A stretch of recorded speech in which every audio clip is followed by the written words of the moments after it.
så var det en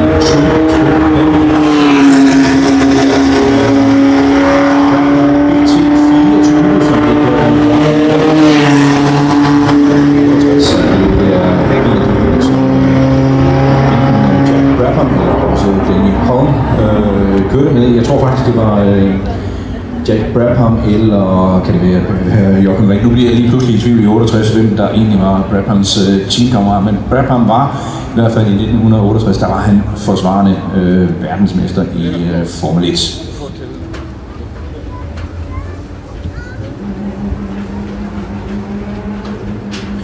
Men virkelig en stribe fantastiske racerbiler. Som sagt, et par Formel 2 racere med i feltet. Vi har Lars-Göran Itzkovic i en Lotus 12 fra 1957, som dermed faktisk er den ældste racer. Det er så dog en Formel 2 racer, skal det siges. Formel 2 tror jeg Formel 1 racer.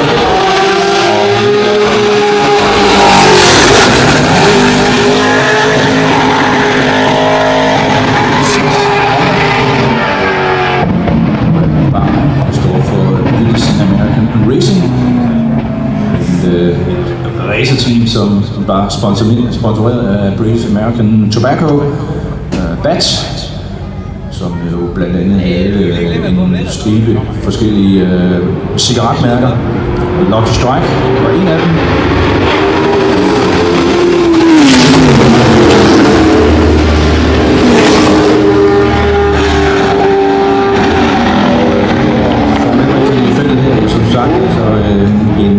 Formel 2 racer, det er en March 822 med en BMW motor, en 2 liters sag, som bliver kørt af Eddie McLeod.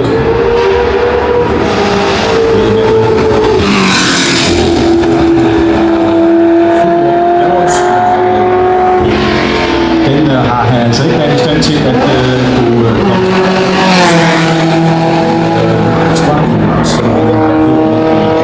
jeg vil sige, næsten siden den var ny, og det er altså en sag fra 1982.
Altså 18.000 omdrejninger, 19.000 var de hurtigste af dem op.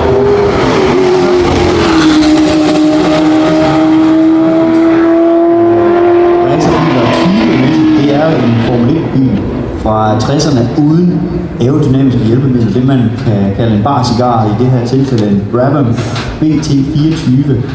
Og der er altså tale om en fuldblods racerbil med ikke særlig meget vægt og temmelig mange hestekræfter, og ikke særlig meget vejgreb, hverken fra dæk eller avanceret undervognsteknik eller fra aerodynamik. Og det var også en, den her Brabham, også en forholdsvis gammeldags.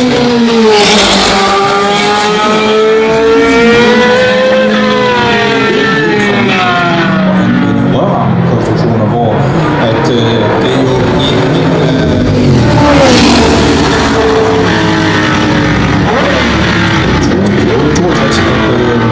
Colin Chapman, han lancerede sin Lotus 25.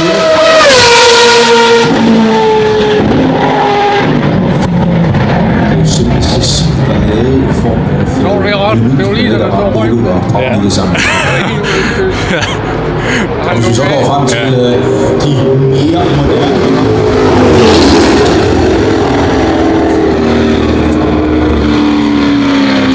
fra 1992, den er godt nok 22 år gammel. Jeg kan godt lide, at du kalder den moderne, Morten. Ja, det kan jeg virkelig godt. Men den er jo altså bygget op i kulfiber.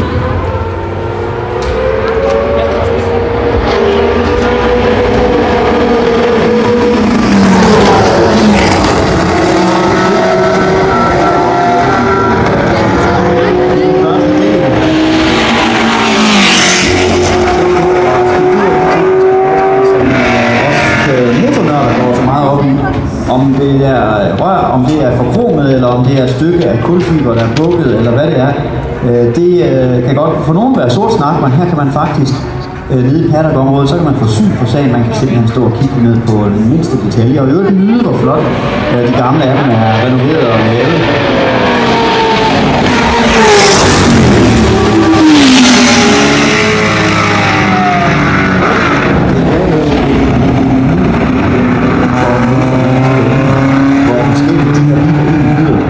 Et af kritikpunkterne mod den aktuelle Formel 1-sæson er jo lige præcis lyden, eller det.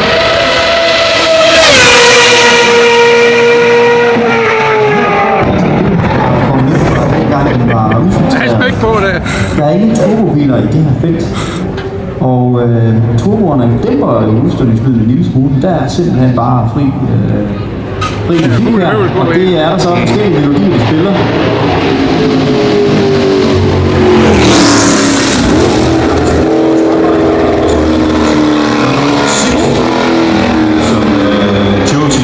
Brugte i 73-sæsonen, hvor Jackie Stewart jo vandt verdensmesterskabet, det tredje sidste verdensmesterskab.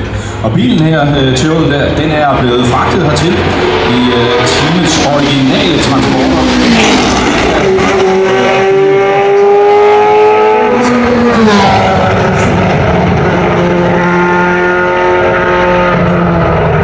Det er ikke uden grund en af de allerforreste biler, der holder på Strandvejsområdet.